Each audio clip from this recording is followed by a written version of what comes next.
ಪ್ರತಿಭೆಗಳಿಗೆ ಬಿಜೆಪಿ ಯುವ ಮೋರ್ಚಾದಿಂದ ಸನ್ಮಾನ, ಉತ್ತಮ ಸಾಧನೆಯೇ ಉಜ್ವಲ ಭವಿಷ್ಯದ ದಾರಿ. ಭಾರತೀಯ ಜನತಾ ಪಾರ್ಟಿ ಯುವ ಮೋರ್ಚಾ ಮಸ್ಕಿ ಮಂಡಲದ ವತಿಯಿಂದ ಗುರುವಾರ ಮಧ್ಯಾಹ್ನ ಪಕ್ಷದ ಕಾರ್ಯಾಲಯದಲ್ಲಿ 10ನೇ ತರಗತಿ ಹಾಗೂ ದ್ವಿತೀಯ ಪಿಯುಸಿ ಪರೀಕ್ಷೆಯಲ್ಲಿ 90%ಕ್ಕಿಂತ ಹೆಚ್ಚು ಅಂಕಗಳನ್ನು ಗಳಿಸಿದ ಪ್ರತಿಭಾವಂತ ವಿದ್ಯಾರ್ಥಿನಿಯರಿಗೆ ಪ್ರತಿಭಾ ಪುರಸ್ಕಾರ ಕಾರ್ಯಕ್ರಮವನ್ನು ಅದ್ದೂರಿಯಾಗಿ ಆಯೋಜಿಸಲಾಯಿತು. ಕಾರ್ಯಕ್ರಮದಲ್ಲಿ ಮುಖ್ಯ ಅತಿಥಿಯಾಗಿ ಭಾಗವಹಿಸಿದ್ದ ಮಾಜಿ ಶಾಸಕ ಪ್ರತಾಪಗೌಡ ಪಾಟೀಲ್ ಮಾತನಾಡಿ, ಈ ಪ್ರತಿಭಾ ಪುರಸ್ಕಾರದ ಉದ್ದೇಶ ನಿಮ್ಮ ಸಾಧನೆಗೆ ಗೌರವ ನೀಡುವುದಷ್ಟೇ ಅಲ್ಲ, ನಿಮ್ಮನ್ನು ನೋಡಿ ಇನ್ನಷ್ಟು ವಿದ್ಯಾರ್ಥಿಗಳು ಉತ್ತಮ ಅಂಕಗಳನ್ನು ಗಳಿಸಲು ಪ್ರೇರೇಪಿತರಾಗಬೇಕು ಎಂಬುದಾಗಿದೆ ಎಂದು ಹೇಳಿದರು. 371 ಜೆ ಮೀಸಲಾತಿಯಿಂದ ಈ ಭಾಗದ ಪ್ರತಿಭಾವಂತ ವಿದ್ಯಾರ್ಥಿಗಳಿಗೆ ಉತ್ತಮ ಅವಕಾಶಗಳು ದೊರೆಯಲಿದ್ದು, ವಿದ್ಯಾರ್ಥಿಗಳು ಇದನ್ನು ಸದುಪಯೋಗಪಡಿಸಿಕೊಂಡು ಇನ್ನಷ್ಟು ಸಾಧನೆ ಮಾಡಿ ಉತ್ತಮ ನಾಗರಿಕರಾಗಬೇಕು ಎಂದು ಕಿವಿಮಾತು ಹೇಳಿದರು. ಕಾರ್ಯಕ್ರಮದ ಅಧ್ಯಕ್ಷತೆಯನ್ನು ಮಸ್ಕಿ ಮಂಡಲ ಅಧ್ಯಕ್ಷ ಶರಣಯ್ಯಸ್ವಾಮಿ ಸೊಪ್ಪಿಮಠ ವಹಿಸಿಕೊಂಡಿದ್ದರು. ಕಾರ್ಯಕ್ರಮದಲ್ಲಿ ಮಸ್ಕಿ ಮಂಡಲ ಯುವ ಮೋರ್ಚಾ ಅಧ್ಯಕ್ಷ ಚನ್ನಬಸವ ದೇಸಾಯಿ, ಪುರಸಭೆ ಅಧ್ಯಕ್ಷ ಸುರೇಶ್ ಅರಸೂರು ಸೇರಿದಂತೆ ಪಕ್ಷದ ಅನೇಕ ಮುಖಂಡರು ಉಪಸ್ಥಿತರಿದ್ದರು. ಪಕ್ಷದ ಮುಖಂಡರಾದ ಸಿದ್ದಣ್ಣ ಹೂವಿನಬಾವಿ, ಡಾ.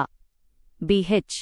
ದಿವಟರ್, ಪಂಪಣ್ಣ ಗುಂಡಳ್ಳಿ, ಶಿವಪುತ್ರಪ್ಪ ಹರಳಹಳ್ಳಿ, ಸೂಗಣ್ಣ ಬಾಳೆಕಾಯಿ, ಶಿವಕುಮಾರ್ ವಟಗಲ್, ಮಲ್ಲಿಕಾರ್ಜುನ್ ಬ್ಯಾಳಿ, ಮೌನೇಶ ನಾಯಕ, ರಮೇಶ್ ಉದ್ಬಾಳ್, ಬಸವರಾಜ್ ಗುಡಿಹಾಳ್, ಅಂಬರೀಶ್ ಗಚ್ಚಿನಮನಿ, ಆದನಗೌಡ ವಟಗಲ್, ಡಾ.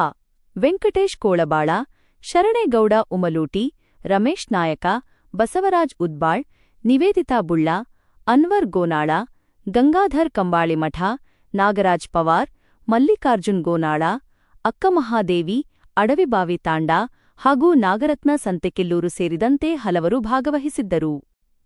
ಮಸ್ಕಿ ಕ್ಷೇತ್ರದ ಎಸ್ಎಸ್ಎಲ್ಸಿ ಹಾಗೂ ಪಿಯುಸಿ ವಿದ್ಯಾರ್ಥಿನಿಯರು, ಅವರ ಪಾಲಕರು, ಪಕ್ಷದ ಪದಾಧಿಕಾರಿಗಳು ಹಾಗೂ ಕಾರ್ಯಕರ್ತರು ಕಾರ್ಯಕ್ರಮದಲ್ಲಿ ಉಪಸ್ಥಿತರಿದ್ದು ಕಾರ್ಯಕ್ರಮಕ್ಕೆ ಮೆರುಗು ತಂದರು. ವರದಿ ಸುರೇಶ ಬಳಗಾನೂರು. ಎಲ್ಲ ಪ್ರತಿಭಾವಂತ ವಿದ್ಯಾರ್ಥಿನಿಯರೇ ಮತ್ತು ಪಾಲಕ ಪೋಷಕರೇ,